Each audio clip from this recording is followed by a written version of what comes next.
Good morning, everyone, and welcome to the March 16th Urban Renewal Commission meeting.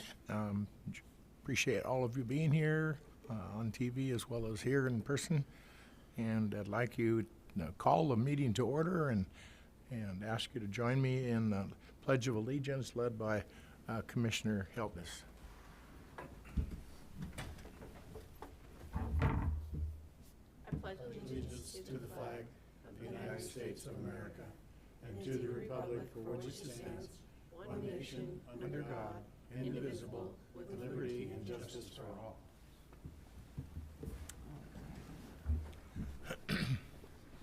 Thank you.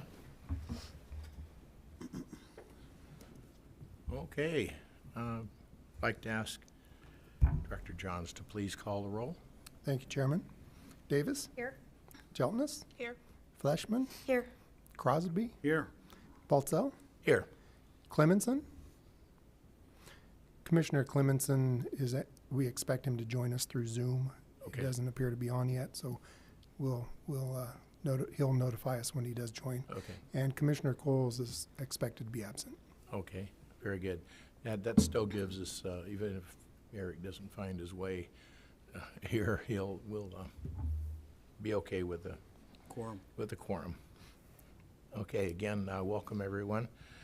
We'll move right into the agenda for today, and we'll start with ceremonies, appointments, and announcements. Do we have anything to announce or appoint or that anybody knows about? Okay, I don't either. It's conflict disclosure. Do any of the commissioners that are on with us today have anything that they have a conflict with that might be on the agenda or have discussion with today? Nope. Okay, looks like we're good to go there. Let's move on to consent calendar. Good Director morning, Johns. Chairman, Commissioners.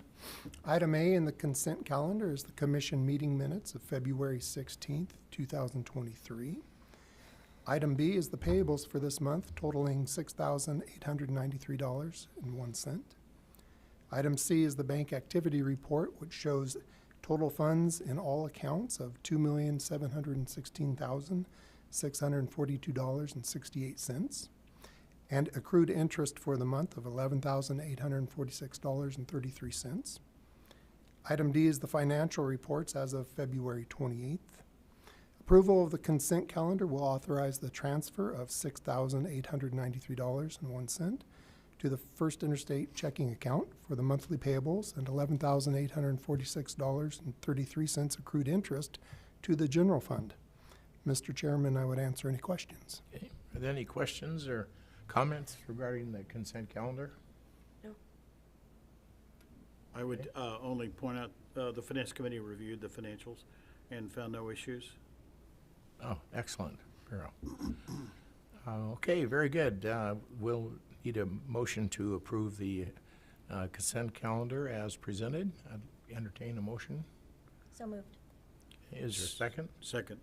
Okay, any further discussion? Okay, roll call vote, please. Fleshman, Aye. Davis, Aye. Crosby, Aye. Jeltness, Aye. Baltzell, Aye. Clemenson? Not yet.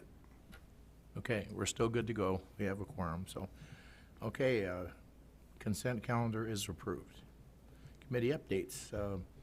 Finance and Policy, Commissioner Crosby, anything additional to? The only addition is, the audit, I think, was great.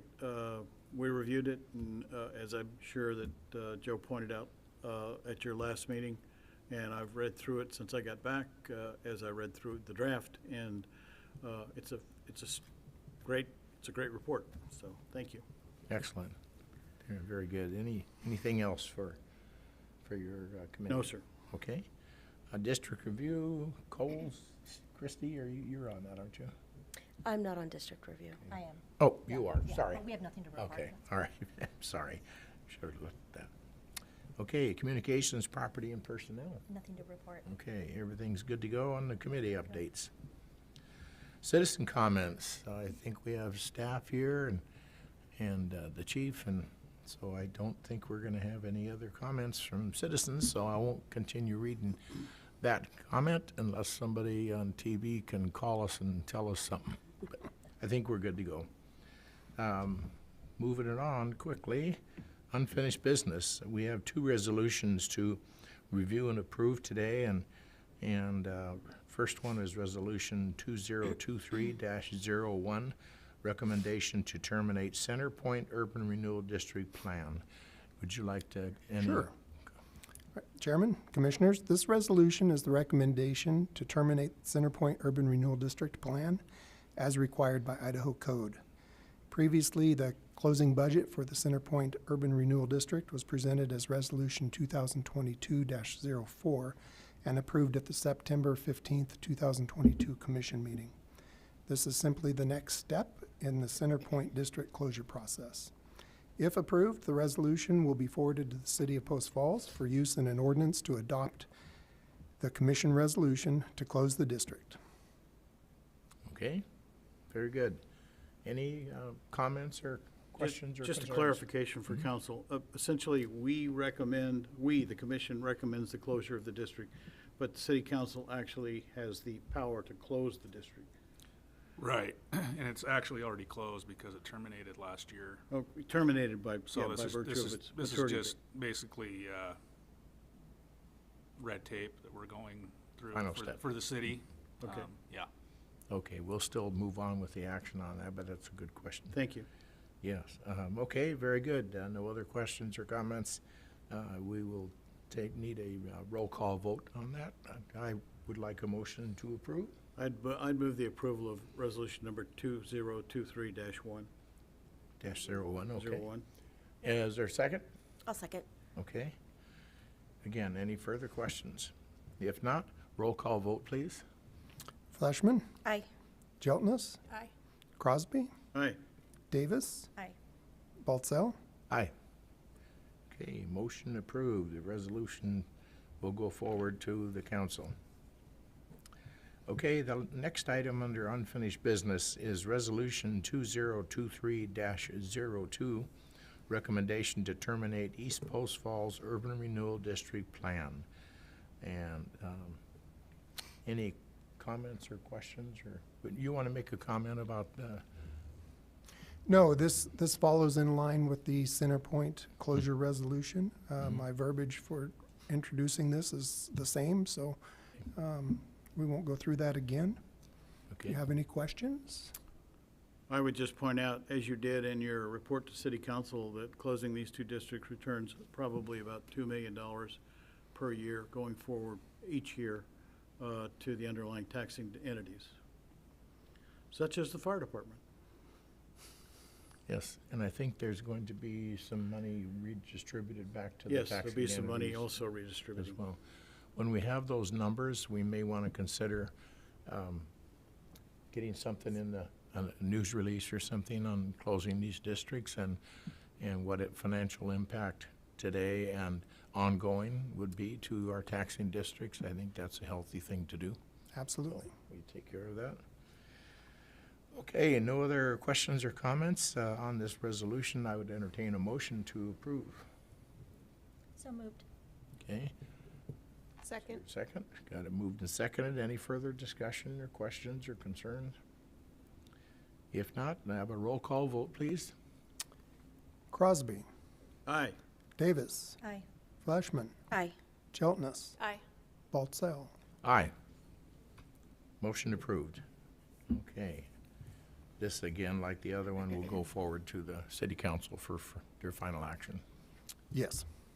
Excellent. Once the city council takes action to pass an ordinance, that information will be forwarded then to the county and the state tax commission for their subsequent actions. Awesome. Okay. Very good. Thank you. Appreciate that. New business, is there any new business to consider today? No, sir. Okay. Anybody else? Staff report and updates. Anything addition to add? A couple of items. The 2022 annual report was presented to the city council at their March 7th meeting. The agency website has been updated to include a few maps on the district page for each of the 3 active urban renewal districts, the Pleasant View District, Post Falls Technology, and the downtown districts. In the Pleasant View District, it's my understanding that TSI or Will Hunt. Their on-site plans are currently on hold as a result of the interest rates and construction costs prices, but they are moving forward with the off-site public infrastructure project at this time, and that includes the water, wastewater, traffic signal, and intersection improvements. The plans have been reviewed by the city, redlined, and returned to the project engineers for edits, except for the wastewater details, which are undergoing an outside study for capacity recommendations. The comment, edit, and resubmission process is expected to probably be a 3+ month process. The city's engineering department is aware of the priority status of the project and will do or address the plans as soon as possible after resubmission. GARCO would like to begin construction on the off-site project as soon as plans are approved. In the Post Falls Technology District, I've been informed that GVD is partnering with Jacqueline Land Company on their sewer installation, which will be tied to the construction and improvement agreement already in effect with Jacqueline. Once the plans and cost estimates for the sewer are resubmitted to the city, an addendum to the Jacqueline construction improvement agreement will be authorized. GVD has hired a second engineering company to assist Dobler Engineering in the design of the Prairie Zoros roundabout.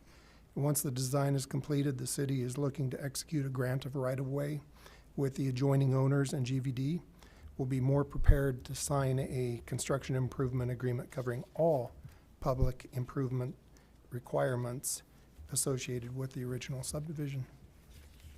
Okay. Question, Yes. you indicated that an amendment to the agreement with the Jacqueline Land Company? Or was that a? It's not an agreement with our agency in Jacqueline, but it's a construction improvement agreement between, I believe, the city and Jacqueline, and there's apparently an agreement between GVD and Jacqueline. And this is for the extension of the sewer into the commercial site?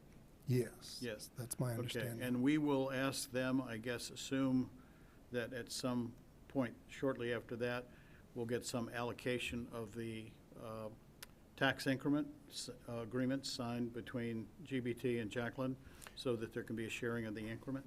Jacqueline is not within the urban renewal district. Jacqueline property is to the east of the district. Okay.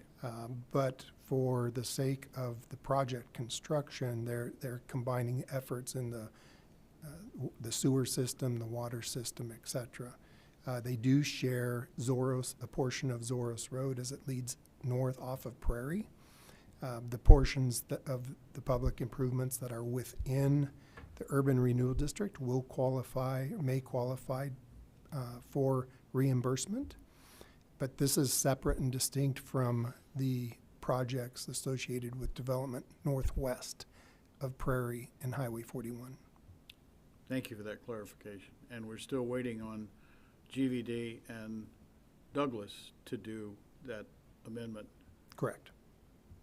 I think we should remind them of the importance of that. I have. Yes, Thank you. but it's been months.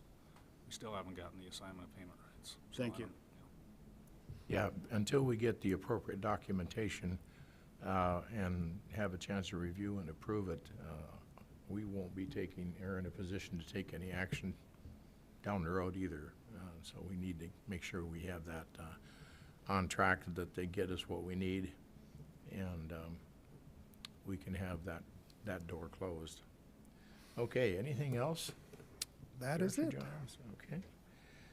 Commissioner comments. Any commissioners like to make comments? I had two comments or questions. One is, there's a Inland Northwest Partners is hosting a housing strategies conference. Are we approving Joe's going to that? Because it covers workforce housing and that sort of thing, issues that we've discussed in the context of our urban rural districts. Is that a local? I think it is. I think it's a Templins, isn't it? It is local, yes, and knowing your interest in it, I forwarded that information to you. If you would like to assign me to go to that, I'm happy to do that. I would sure encourage that, and I think I said that in my email, that I would encourage you to attend. Yeah, I think you're the appropriate person to represent the Yes. commission. Yep. And then my other question is for Pete. Pete, there are two House bills impacting urban renewal. One is 159 and one is 46. They both have to do with the allocation of tax increment for data centers within an urban renewal district. And the data center, if it's constructed in an urban renewal district, if they take advantage of the Idaho Technology Equipment Sales Tax exemption, then the value of their building increases the base amount.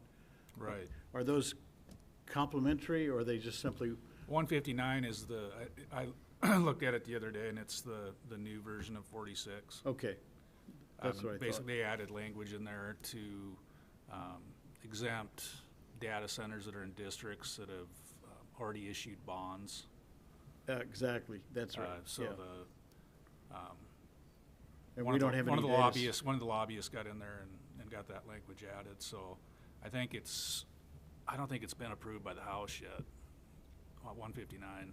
I think it's out might of have been. committee, but I think it It's- yeah, goes to the it's- House floor. I think they gave it a due pass recommendation. Yeah, we don't have any data centers in any of our districts. No, it won't affect Those us. would impact- I think originally BGI and GBD were planning on having a Yes. data center out there, but that doesn't sound like that's gonna happen now. Yeah, so. this would impact any existing districts that are going forward. Right. Thank you for that clarification. Okay, very good. All right, any other commissioner comments or questions, or? I have a comment. Sure.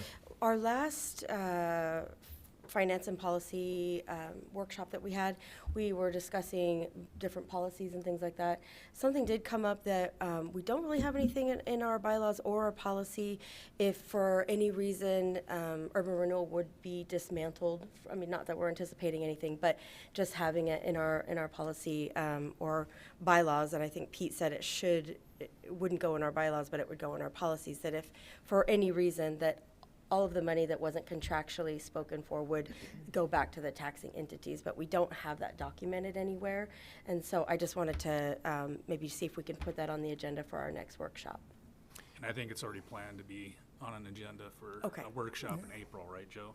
Or It- the commission meeting at least? It's scheduled for the executive committee to look at in early April. I asked about a workshop, and they wanted to meet first, Okay. discuss that, and then proceed with it either being at a commission meeting or in a workshop, depending on what their discussion was. So it's simmering. I think it's an excellent question, though, and you're right. We need to clarify that. Thank you very much. Excellent. Any other questions or comments from the commissioners? Okay, good. Chairman comments?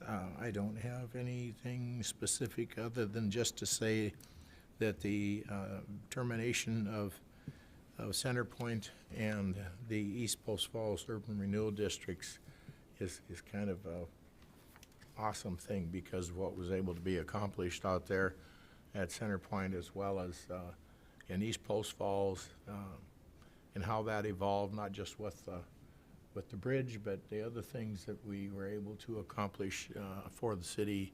The infrastructure, I think, has been awesome projects, and I think those are two of the ones that we can look at and be very proud of, and contributed greatly to growth in our community in Upgate. Okay.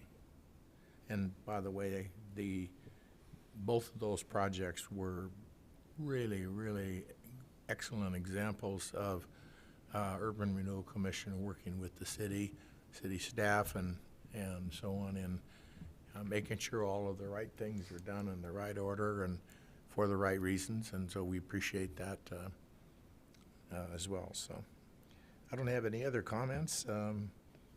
I would just add to what you said. You're absolutely right. In particularly the construction of the Greens Ferry overpass, it involved a tremendous amount of coordination with the city and the highway department and the Department of Highway, the Federal Highway Department. It also involved us acquiring land for the right-of-way without the use of eminent domain, and so it was a class act. It was a class act in terms of creating a needed public improvement and using urban renewal the way it should be used. Thank you. Yeah, very good. There was a lot of really good things about that, and probably most proud thing that I've felt for myself, and I know for the rest of the commission and everybody that have a piece of this, was when we had the dedication on November, 15th, or whatever it was in November. It was cold, but the sun was shining, and we were out on the top of the bridge in the middle of the freeway. The wind was blowing. Wind was blowing. Fire department was there, police department was there. They're all, having a great time. And it was just, I think there was over 500 people that showed up for that dedication, and that just showed that it was really a worthwhile thing, and it made all of us, including our partners from the city and everything, very proud of those projects. And the late Commissioner Larry Carstensen devoted tremendous amount of time to that. I mean, he attended meetings for years and years and years and years to Yes, make he sure did. that went well. And then he came up with the idea of putting the flags on top. So Yes, he really did. that's a memorial to him. Yep, thank you very much, appreciate it. And so with that, no other questions or comments, nothing else on the agenda. I would say that I would accept a motion to adjourn. So moved. Is there a second? Second. All in favor, say aye. Aye. Opposed, same sign. Motion carried. We're adjourned.